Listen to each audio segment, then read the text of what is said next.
नमस्कार दोस्तों, आज हम लोग देखेंगे बायोलॉजी का प्रैक्टिकल क्वेश्चन का आंसर। तो आप लोग नोट करते जाइएगा इसका आंसर प्रैक्टिकल का। देख लीजिए, लिखा हुआ है इंटरमीडिएट सेंटर प्रैक्टिकल एग्जामिनेशन 2021। आज हम लोग बायोलॉजी का प्रैक्टिकल क्वेश्चन का आंसर करेंगे। तो चलिए स्टार्ट करते हैं। सबसे पहले आप लोग यहाँ तक देख लीजिए, यहाँ पर आइए, आप लोग देखिए, यहाँ पर लिखा हुआ है दिए गए पुष्प एक नंबर में दिए गए पुष्प ए का विच्छेदन करें तथा प्रजनन अंगों का सचित्र वर्णन करें। ऑप्शन नंबर ए में दे दिया है सूर्यमुखी अथवा गुड़हल, ये बना दीजिए आप, या ए नंबर ये हो गया। और इसी में अथवा में दे दिया है नाशपाती अथवा सेब का सचित्र अनुभाग करे तथा सचित्र वर्णन करे। तो आज हम लोग जैसे कि ऑप्शन दे दिया है ए में 2 अथवा करके सूर्यमुखी का बना दो या गुड़हल का, या ये दोनों में से कोई नहीं, या नाशपाती का या सेब का बना दो। तो हम लोग आज देखेंगे सूर्यमुखी का, ठीक है। तो आप लोग सूर्यमुखी, तो चलिए सूर्यमुखी का देखते हैं उसमें क्या क्या लिखना है। तो आप लोग लिखना स्टार्ट कीजिए। सूर्यमुखी आप लोग सूर्यमुखी लिखना स्टार्ट कीजिए। सूर्यमुखी में तो क्या लिखना है देख लीजिए। सबसे पहले तो आप लोग देख लीजिए, यहाँ पर लिखा हुआ है सूरजमुखी या सूर्यमुखी वानस्पतिक नाम। सूर्यमुखी का वनस्पतिक नाम होता है हेलियंथस एनस। अमेरिका के देशज वार्षिक पौधा है, क्योंकि उसका वर्णन करना है सूर्यमुखी पौधा का। तो यहाँ तक लिखने के बाद कह रहा है यह अनेक देशों के बागों में उगाया जाता है। यह कंपोजिटी कुल के हेलियंथस गण का एक सदस्य है।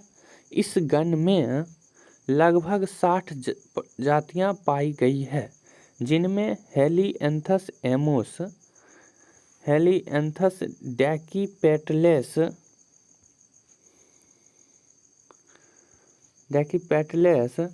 हेलियंथिस मल्टीप्लोरस, ऑर्गेलिस, एट्रोरुबेंस, जाइटेंटियस तथा मौलिस प्रमुख है।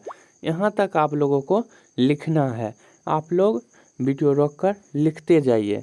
तो यहाँ तक लिखने के बाद आप लोगों को जैसा कि सूर्यमुखी, सनफ्लावर, ये आप लोगों को चित्र बनाना पड़ेगा। तो आप लोग ये चित्र बना दीजिए। ये चित्र बना लेने के बाद आप लोग वीडियो रोककर चित्र बना दीजिए, या आप लोग छोड़ दीजिए। यहाँ तक लिखने के बाद आप लोग आ जाइए अन्य प्रजातियाँ, सूर्यमुखी की अन्य प्रजातियाँ, उसके बारे में लिखेंगे, ठीक है।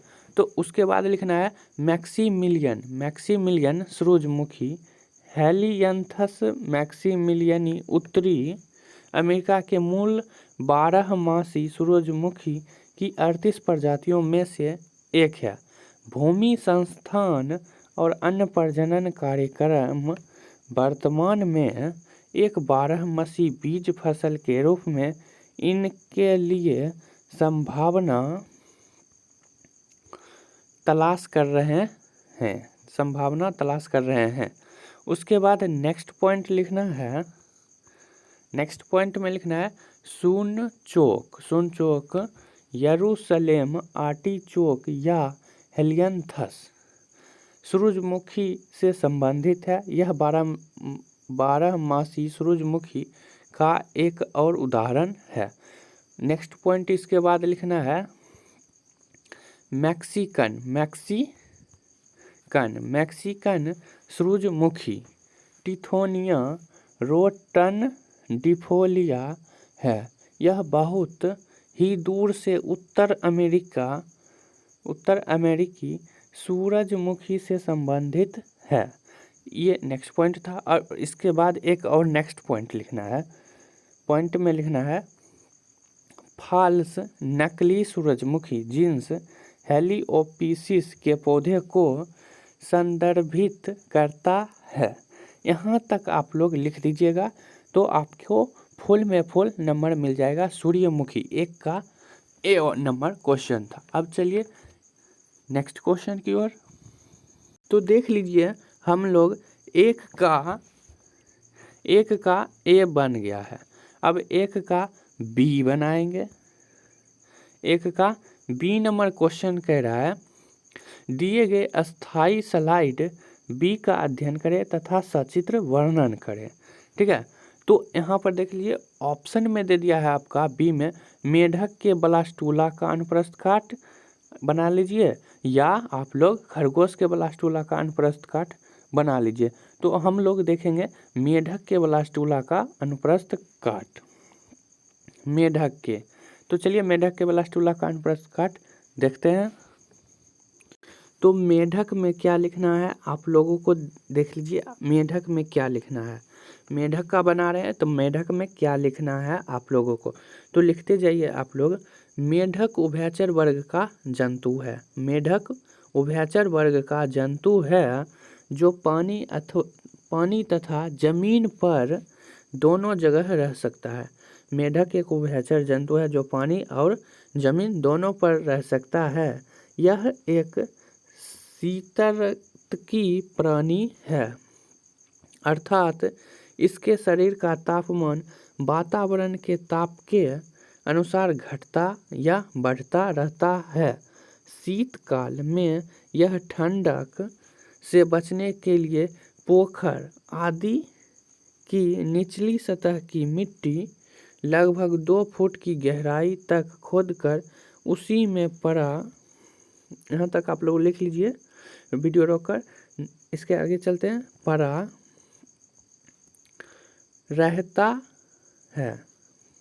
रहता है यहाँ तक कि कुछ खाता भी नहीं है। ये भूखा ही रहता है, कुछ खाता भी नहीं है।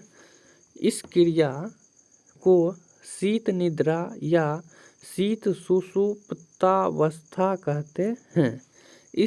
इसी तरह की क्रिया गर्मी के दिनों में होती है।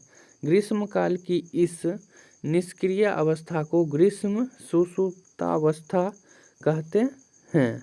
तो यहाँ तक आप लोग नोट कर लीजिए, यही आप लोगों को मेढक में लिख देना है।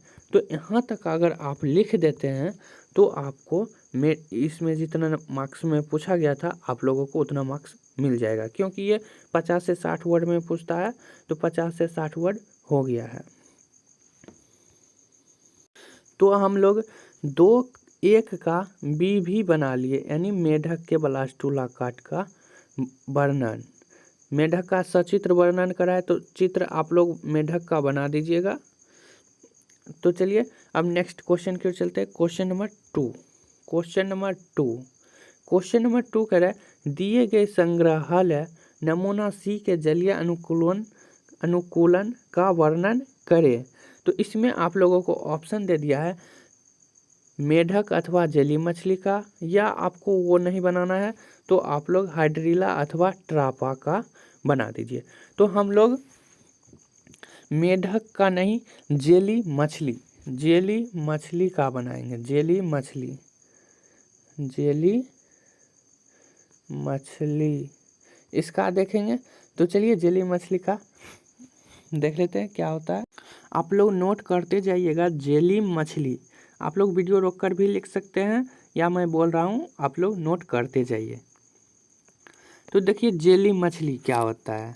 जेली मछली, तो जेली मछली सिलेंटरेटा समुदाय का प्राणी है। जेली मछली सिलेंटरेटा समुदाय का प्राणी है।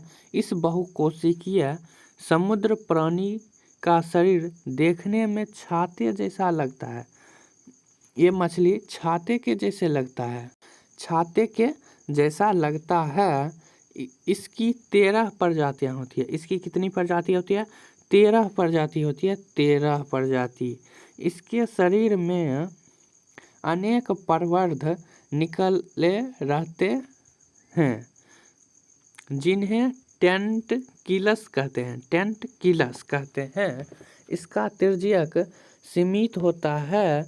इसके शरीर के अधर भाग के मध्य में मुंह और मुंह के साथ 4 ओरल भुजा पाई जाती है। 4 ओरल भुजा भी पाई जाती है। तो आपने देख लिया जेली मछली। तो आप देख लीजिए जेली मछली होता कैसे है। तो जेली मछली का कह रहा था सचित्र वर्णन। तो देख लीजिए ये छाता आप लोग बना दीजिएगा, एक छाता, और ऐसे ऐसे निकाल दीजिएगा। ये हो गया जेली मछली। देख लीजिए यही है जेली मछली। आप लोग चित्र बना दीजिएगा। देख लीजिए जेली मछली है, हम गूगल पर से फोटो ले लिए हैं जेली मछली का। तो चलिए जेली मछली का फोटो ले लीजिए, ऐसे ही बना दीजिए, आपको फुल में फुल मार्क्स मिल जाएगा। अब चलते हैं नेक्स्ट क्वेश्चन की ओर। तो देख लीजिए हम देख लिए हैं जेली मछली। जेली मछली का आंसर हम लोग देख लिए हैं। अब देखेंगे 2 का बी।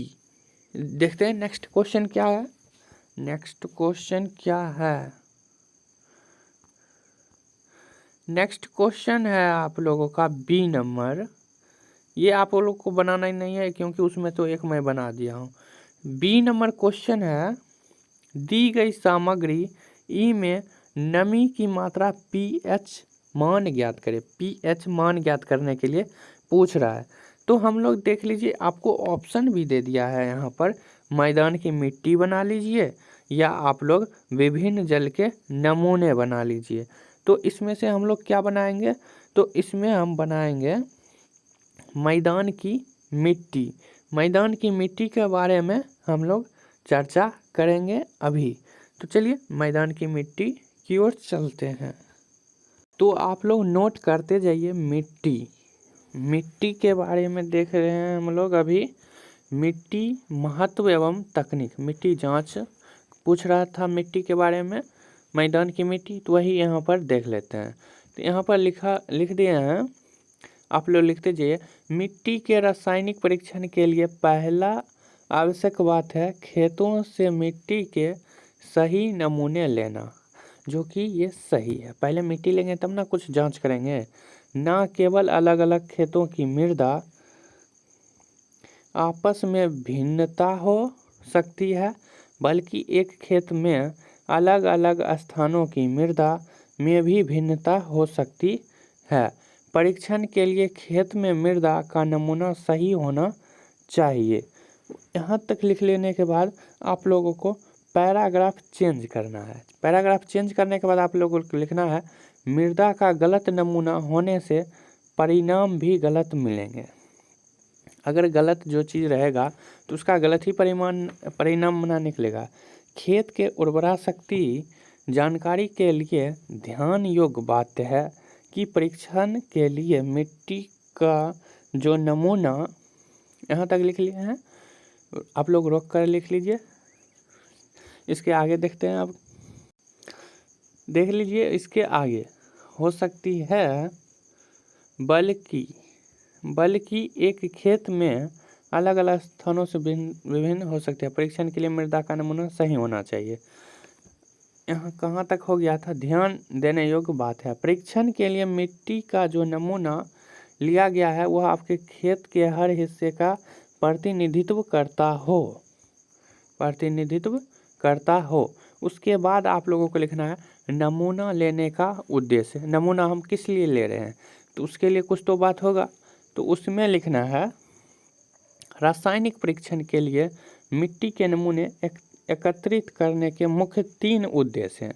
कितने उद्देश्य? 3। हम लोग किसी काम से जा रहे हैं तो कोई उद्देश्य से ही जा रहे हैं। तो चलिए इसका हम लोग 3 उद्देश्य देख लेते हैं। सबसे पहला उद्देश्य, पॉइंट 1, फसलों में रासायनिक खादों के प्रयोग की सही मात्रा निर्धारित करने के लिए। 1 नंबर हो गया। 2 नंबर, ऊसर तथा आम्लिक भूमि के सुधार तथा उसे उपजाऊ बनाने का सही ढंग जानने के लिए। 3, बाग व पेड़ लगाने हेतु भूमि की अनुकूलता तय करने के लिए। ये 3 पॉइंट हो गया। अब इसका नेक्स्ट देख लेते हैं। अब आप लोग एक टेबल बना लीजिए, 3 खटाल का टेबल, इस तरह का आप लोग बना लीजिए। और इसमें आप लोगों को लिखना है मिट्टी के प्रकार, पीएच भी पूछ रहा था तो पीएच यहाँ पर लिख दिए, और सुधारने के उपाय। इस तरह का आप लोग बना लीजिए चैट। और इसमें मिट्टी के प्रकार में लिखना है अम्लीय मिट्टी झारखंड में पाई जाती है। अम्लीय मिट्टी कहाँ पाई जाती है? झारखंड में। इस भाग में ऊंची जमीन अधिक अम्लीय होता है। यह मिट्टी के प्रकार में लिखना था।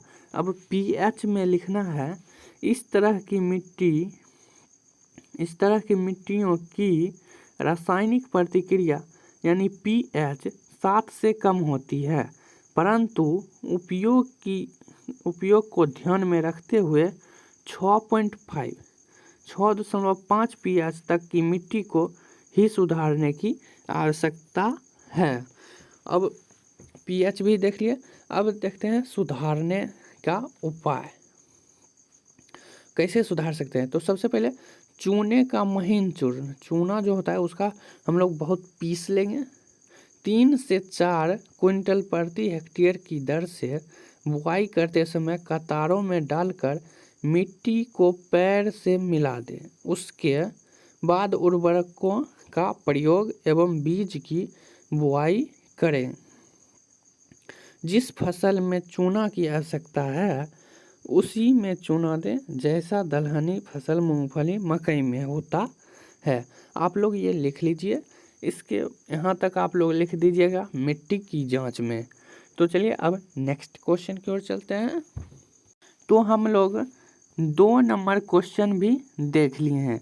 कह रहा था मिट्टी, मैदान की मिट्टी के बारे में जाना था, मिट्टी के बारे में जान गए। अब नेक्स्ट क्वेश्चन की ओर चलते हैं। खंड ब में देख लीजिए, कह रहा है निम्नलिखित में से किन्हीं 5 प्रश्नों पर टिप्पणी लिखें, प्रदर्शों पर टिप्पणी लिखें। 5 कह रहा है तो आप लोगों को 8 क्वेश्चन दिया है, 8 क्वेश्चन। तो पहला क्वेश्चन दे दिया है आपका संग्रहालय नमूना केचुआ पर बनाइए या एंटी अमोनिया हस्टोलिटिका का पूरा माउंट, या 2 नंबर में बना लीजिए मॉडल चार्ट, 3 नंबर में बना लीजिए अस्थाई स्लाइड, या आप लोग बना लीजिए पादप नमूना, एक मिनट, पादप नमूना या पुष्पक्रम कोई भी एक बना लीजिए। तो हम लोग सबसे पहले बनाएंगे कितने नंबर क्वेश्चन? तो हम लोग बनाएंगे 3 का।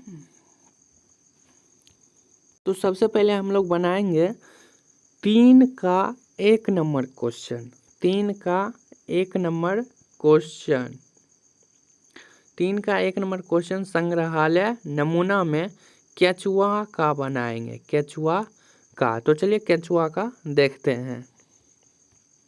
तो सबसे पहले आप लोगों को केचुए में लिखना है, केचुए में हेडिंग लगा दीजिए केचुए, और उसको एरो लगाकर लिखिए केचुए में।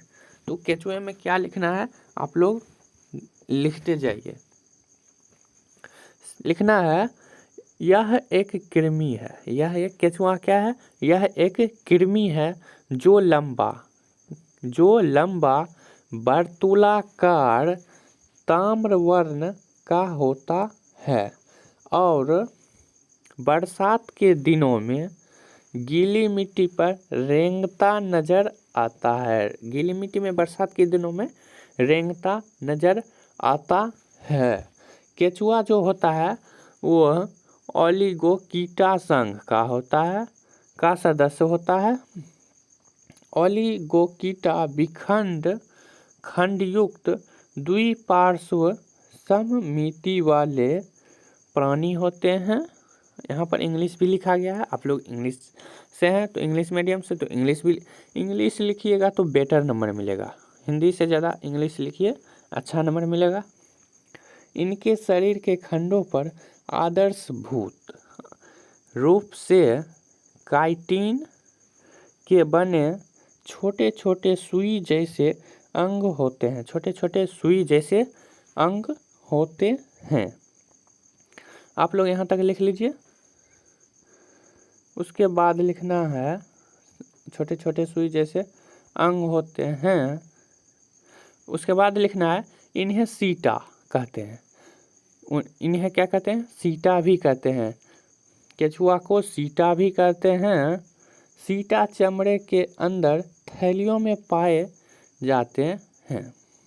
थैलियों में पाए जाते हैं सीटा, और यही थैलियाँ सीटा का निर्माण करती है। यही थैलियाँ सीटा का निर्माण भी करती है। उसके बाद लिखना है पैराग्राफ चेंज करके लिखना है संघ में खंडयुक्त कीड़े आते हैं। इस संघ में खंडयुक्त कीड़े आते हैं। इनका शरीर लंबा होता है और कई खंडों में बटा रहता है। ऊपर से देखने पर उथले खात इन खंडों को एक दूसरे से अलग करते हैं और अंदर उसके बाद लिखना है इन्हीं खातों के नीचे मांसपेशी युक्त पर्दे होते हैं जिनको पट या भित्तिका कह सकते हैं। पट शरीर के अंदर जगह के खंडों में यहीं तक लिखना है, ठीक है। भित्तिका कह सकते हैं। तो आप लोग केचुआ के बारे में इतना लिख दीजिएगा, हो गया। अब चलते हैं नेक्स्ट क्वेश्चन की ओर। नेक्स्ट क्वेश्चन क्या है? अब देखेंगे हम लोग पादप नमूना 5 नंबर क्वेश्चन का आंसर। पादप नमूना में अमरबेल यहाँ पर मैं लिख देता हूँ अमरबेल। इसका देखेंगे आप लोग। अमरबेल में लिखते जाना है आप लोगों को। अमरबेल में आप लोगों को लिखना है, लिखिए अमरबेल एक प्रकार की लता है। अमरबेल एक प्रकार की लता है जो बबूल कीकर बेर पर एक पीले जाल के रूप में लिपटी रहती है। इसको आकाश बेल, अमरबेल, अमर बल्लरी भी कहते हैं। प्रायः यह खेतों में भी मिलती है। पौधा एक शाकीय परजीवी है जिसमें पत्तियों और पर्णहरित का पूर्णतः अभाव होता है। इसलिए इसका रंग पीत मिश्रित सुनहरा या हल्का लाल होता है। इसका तना लंबा, पतला, शाखायुक्त और चिकना होता है। तने से अनेक मजबूत, पतली पतली और मांसल शाखाएं निकलती है जो आश्रयी पौधे होस्ट को अपने भार से झुका देती है। यहाँ तक आप लोगों को लिख लेना है। यहाँ तक लिखने के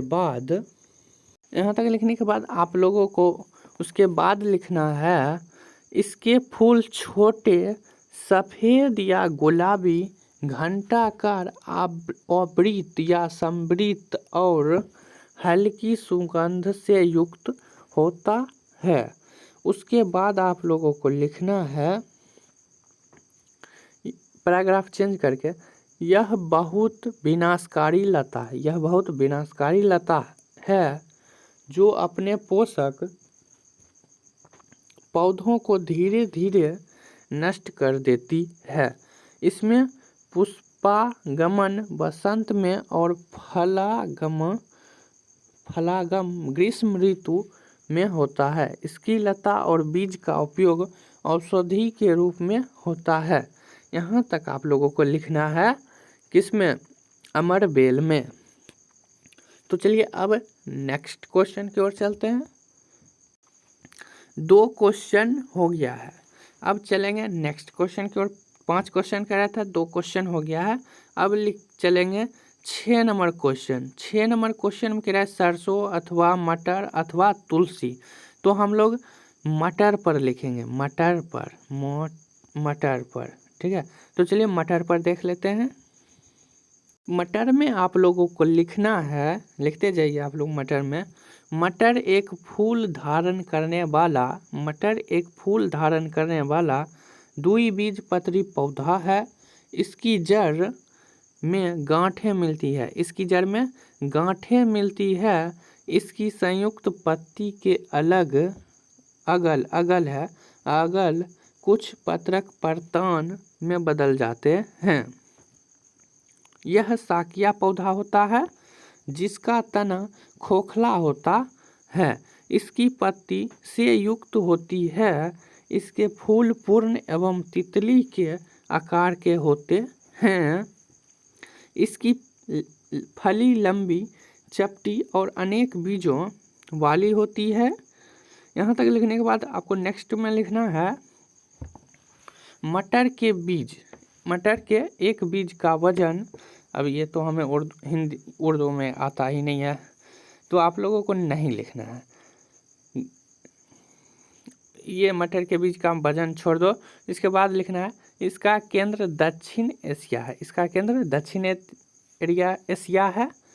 उत्पादन माध्यम ताप पर किया जाता है। यह एक वर्षीय पादप होता है। देख लीजिए, कह रहा था मटर का पौधा। देख लीजिए, मटर का पौधा ऐसा होता है। देख लिए, तो आप लोगों को बस इतना ही लिखना है मटर के पौधा में, बस। नेक्स्ट क्वेश्चन की ओर चलते हैं। नेक्स्ट क्वेश्चन हम लोग देखेंगे अब 7 नंबर। 7 नंबर क्वेश्चन में देखेंगे, कह रहा है संतरा पर लिखिए अथवा केला पर लिखिए या आम पर लिखिए। तो हम लोग फल में लिखेंगे आम पर।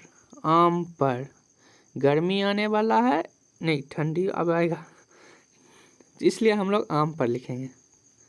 तो चलिए आम पर देख लेते हैं। आम में आप लोगों को लिखना है, आम एक प्रकार का रसीला फल होता है, जो कि होता ही है। आम एक प्रकार का रसीला फल होता है। इसे भारत में फलों का राजा भी बोलते हैं। फलों का राजा कौन है? आम है, जो कि सच में है आम। इसकी मूल प्रजाति को भारतीय आम कहते हैं। इसकी मूल प्रजाति को भारतीय आम कहते हैं, जिसका वैज्ञानिक नाम मैंगीफेरा इंडिका है। अब मैंगी से ही मैंगो बना है, मैंगीफेरा इंडिका है। आमों की प्रजाति को मैंगीफेरा कहा जाता है। इस फल की प्रजाति पहले केवल भारतीय उपमहाद्वीप में मिलती थी। इसके बाद धीरे धीरे अन्य देशों में फैलने लगी। यहाँ तक लिखने के बाद लिखना है आगे, इसका सबसे अधिक उत्पादन भारत में होता है। यह भारत, पाकिस्तान और फिलीपींस में राष्ट्रीय फल माना जाता है और बांग्लादेश में इसके पेड़ को राष्ट्रीय पेड़ का दर्जा प्राप्त है। तो आम में आप लोगों को बस इतना ही लिखना है। अब नेक्स्ट क्वेश्चन की ओर चलते हैं। 4 क्वेश्चन हो गया है, अब लास्ट यानी 5 नंबर, 5 कह रहा था बनाने के लिए, 5 ही बनाएंगे। अब नेक्स्ट क्वेश्चन है 8 नंबर चलेंगे। 8 नंबर में बीज में बनाने के लिए कह रहा है चना पर बनाइए अथवा गेहूं पर अथवा मटर पर। तो हम लोग बीज में बनाएंगे गेहूं पर। गेहूं का सीजन आ रहा है, इसलिए हम लोग गेहूं नहीं, अभी तो सोयाबीन का है। चलिए गेहूं पर बनाते हैं। गेहूं में आप लोगों को लिखना है, सबसे पहले तो गेहूं का वैज्ञानिक नाम ट्रिटिकम एस्टिवम है। गेहूं का वैज्ञानिक नाम ट्रिटिकम एस्टिवम है। मध्य पूर्व के लेवांत क्षेत्र से आई एक घास है। गेहूं एक प्रकार की घास है जिसकी खेती दुनिया भर में की जाती है।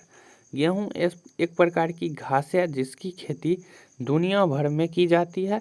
विश्व भर में भोजन के लिए उगाई जाने वाली अन्य फसलों में मक्का के बाद गेहूं दूसरी सबसे ज़्यादा उगाई जाने वाली फसल है।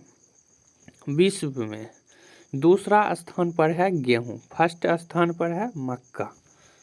उसके बाद कह रहा है धान का स्थान गेहूं के ठीक बाद तीसरे स्थान पर आता है।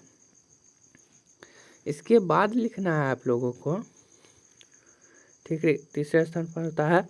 यह घास का कुल पौधा है। गेहूं के दाने और दानों को पीसकर प्राप्त हुआ आटा रोटी, आटा से ही रोटी बनता है। डबल रोटी यानी ब्रेड को कहते हैं। कुकीज, केक, दलिया, पास्ता, रस, सेवई, नूडल्स आदि बनाने के लिए प्रयोग किया जाता है। यहाँ तक लिख लीजिएगा। उसके बाद लिखना है गेहूं का किण्वन कर बियर, शराब, गेहूं से ही बियर बनता है, शराब बनता है, वोदका और जैव ईंधन बनाया जाता है।